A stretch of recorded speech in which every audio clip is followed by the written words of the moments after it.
We're here today, Robbie Davies Jr. How are you doing today, Robbie? I'm good, thanks. You're alright? Not too bad, not too bad. It's a long drive, and I do feel shaky and hungry, but I'm okay, I'm good. I'm happy to be here, man. Happy to be glad here. to have you back. Thank you very much. The last time, it was almost a year ago since we last saw you. I think last time you were here, I was saying before, I was a bit tired. I was overweight, just getting ready to start camp. I'm a bit better this time. Yeah, kind of. With that said, I guess let's see now, you're probably about 2 to 3 weeks away from your rematch.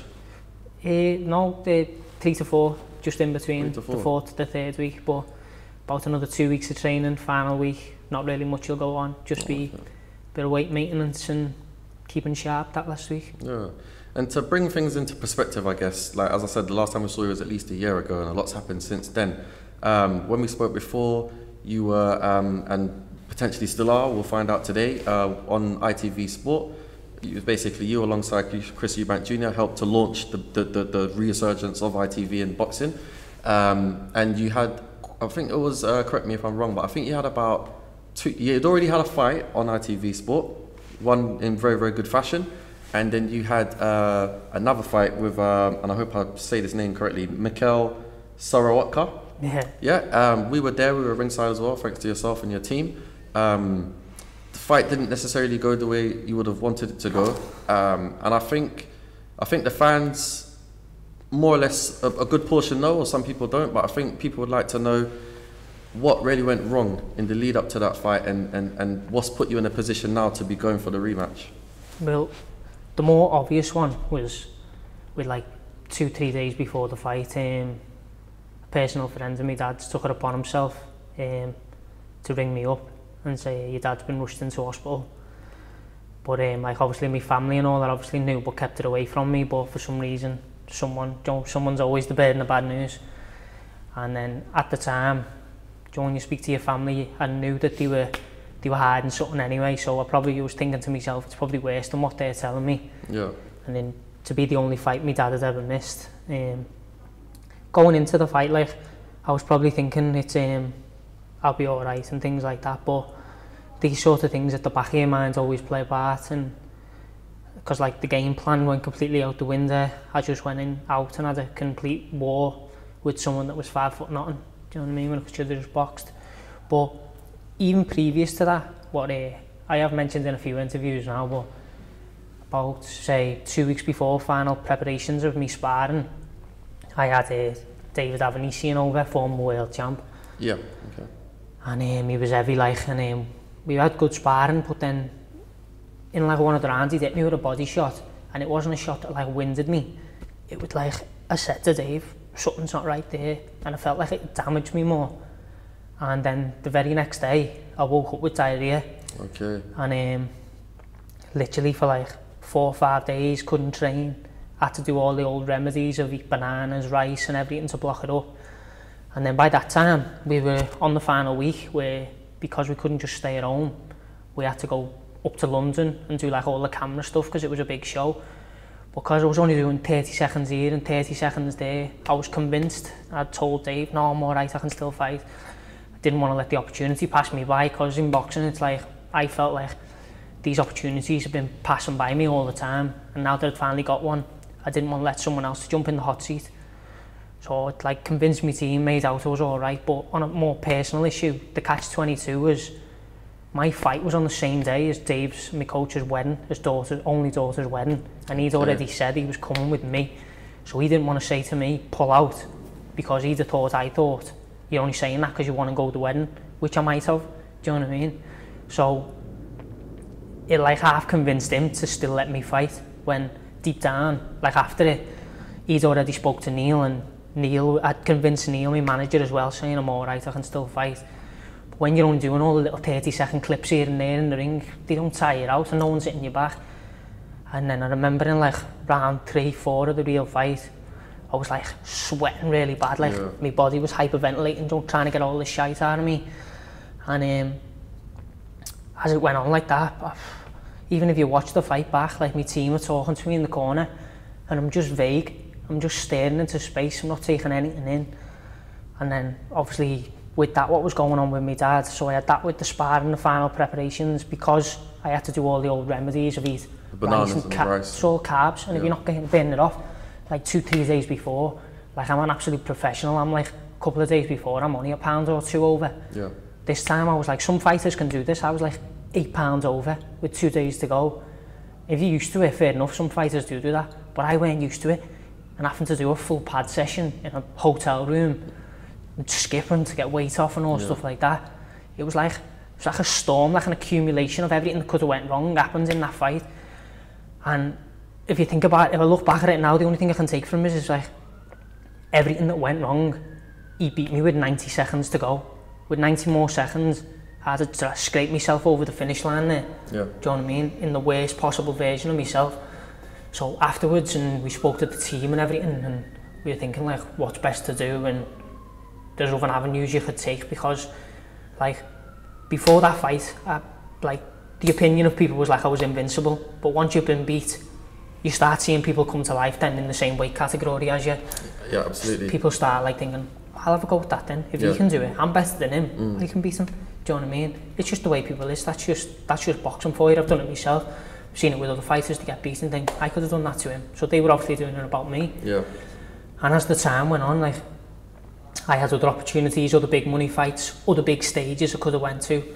And when Neil, my manager, put the offers all on the table and said, this is what we can do and things like that, I was like, I don't want none of that. The only fight I want is the rematch. Like, if I'd have lost and I was at my very best, you take it on the chin and you move on. But I know personally, like, I was only a shadow of myself. So that's why I've been banging the drum for so long to get this rematch. I've had it matched up before, and then Syrowatka had personal problems to do with birth of his children and all stuff like that. So I was like, I respect his thing and all that, he can carry it on, but just get another date. I could have just left him there, stripped him of his belt, fought someone else for me ranking back, but I didn't want to. I wanted to fight him, so I left it that way, and now it's finally come round and I've got the rematch because I've had to wait patiently, but it's what I wanted. Well, that's what I think you should be commended for, and I think most fighters or boxing fans will. The fact that you've pursued the rematch. There's so many fights that I've seen personally as a fan of the sport where someone loses in the big platform, etc., and they lose, and there's no talk of a rematch. They just move on, have a confidence builder fight, and everyone's like, yeah, he's back, this, that, and the other. But I think for the fact that you were totally focused on the rematch, I think the boxing game needs people with that type of character, and I think you should be commended. And I'd also like to add, I remember we saw you at the weigh-in, and I thought to myself, Robbie don't look right. I didn't know what was going on, obviously, like, but I could tell something wasn't right. If you see me like to other weigh-ins of like my last few years to like that one, I looked like one of them catalogue models, you know, like all drawn at the face, and like just looked like a bag of bones. Like you didn't look right. My body just weren't physically right. Like I looked in shape, but like even if you see me now 3 weeks out, like I was carrying fat where I'd never normally have fat. Do you know what I mean? He looked like a pin-up next to me. Do you know what I mean? He looked so much better conditioned than me. Like even now, this one, like I'm just thinking of like, even when we go to that weigh-in, just so we can see my physical appearance, how it's changed, how my face isn't going to look all gaunt and like a skeleton. Do you know what I mean? All these little things are just like better preparation from last time. Like maybe this time, last time I fought him, I was probably okay still because that final spar hadn't happened and I hadn't been injured in any way to do with my pancreas, because that's what it ended up being, damage to my pancreas. And all these like little things like building up compared to that last fight compared to this fight is just like been, the preparation's just been so much better, even like now mentally and physically. Like nothing against my dad, but that of my dad being sick was always in the back of my mind. Like even my dad just coming the show before I knew he'd been rushed into hospital, that was always a panic for me. Like who's going to take my dad there, who's going to keep an eye on him, because obviously he went well with the dementia, so he couldn't like just show up in London on his own. I had to set up all things for him in that way, and then while I'm not there, to get over to his house and make sure he's okay, because I'm up in London, and sort him with like his doctors and things like that, and his home nurses to come out his house. All them little things aren't there now. Do you know what I mean? God rest his soul, it wasn't his fault, but I took all them things upon myself to always make sure he was okay, and now that's not there. I was like, my only concentration now is the fight and making sure my preparation is as best as it can be. And with that said, going forward, like where we are now, you've got an interesting date that your fight's going to be on, the 31st of March, which is the same date as the AJ versus Parker fight. So with a new situation, you face new challenges. How has that gone so far? Like, do you know what, like straight away, like when man was announced, like a little bit before, maybe a week before, and all your regulars straight away, they're on me, like, I want all your ring sides, I want these, blah, blah, blah. But then a week after, an AJ gets announced in a unified world title heavyweight, you're like, what? Thanks, AJ. I mean? Yeah, you're just like, how can you go up against probably the biggest global star in boxing of today? Yeah. And I was thinking like, oh, loads of people are going to be, because it's only Cardiff, it's not that far for a boxing thing. True. Really, it's only an hour drive. I was thinking loads of people might fancy that instead, but then my phone just kept going, people messaging me on social media, let me know, Robbie, when you got your tickets or stuff like that. And like now, as time's gone on, this has been the most tickets I've ever done. Do you know what I mean? And I couldn't believe it. I was thinking, going up against a show like that, I was going to struggle. And yeah. Even the other fighters who were on the undercard, just like local Liverpool lads, like apparently they're all doing well with the tickets as well. So it's good for me to know that, you know, for like yourself, knowing people still want to come and support in your local town rather than going watch AJ or something like that. Cause some people would rather just stay in and watch it on telly, where there's like most of the TV rights are still getting sorted, if we even go to TV with this one, things like that. And the tickets are still flying, do you know what I mean? Well, that was a question I was going to ask you actually. With the TV situation, are you still working with ITV? Will you be working with them going forward, or is it a different route? Do you know what, it's like, I let my manager Neil sort all things like that, but I've never fell out with them, and they've never said a bad word about me. They were happy. They were saying like after the last fight, even like I lost, it was one of the best fights on the card because it was life or death situation, one of them type of fights. So I imagine in the future we possibly will work again together. I've just got to get myself back on track, get this win, and then push forward. Full steam ahead. Yeah, that's all I'm looking for right now. Like I haven't been thinking of all the little details. Like I'm probably going up to the last fight. That was like a priority for me, like TV and things like that. Right now, like I was thinking like TV, what money am I getting? All these little things. Like now the sole thing I've been thinking about is this fight and getting the win. Like I'll probably have the money I've spent in this camp, I'll only just get back on the fight, do you know what I mean? I've spent that much money, like TV, I haven't even given a thought, I haven't even asked Neil what channel are we fighting on, nothing. All them little things that I was thinking about last time haven't even come into my head. Like the only priority for me this time round is the fight, and I think that's puts you in a better mental position going into it.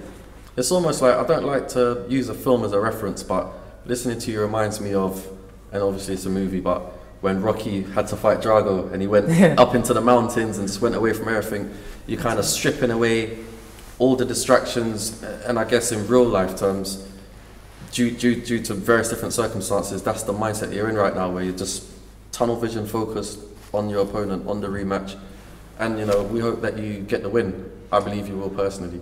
Yeah, like that's what I'm saying, like it's been a roller coaster for like the last 6 months for me, and if I can put this fight to bed and move on, like it'll be just a dream come true for me, because this has been like one of them things that have like ate away at me, like on like even like my personality. Don't like to think I lost and things like that. It's like it dents your ego more than anything, and it's just something I need to prove to myself more than prove to anyone else.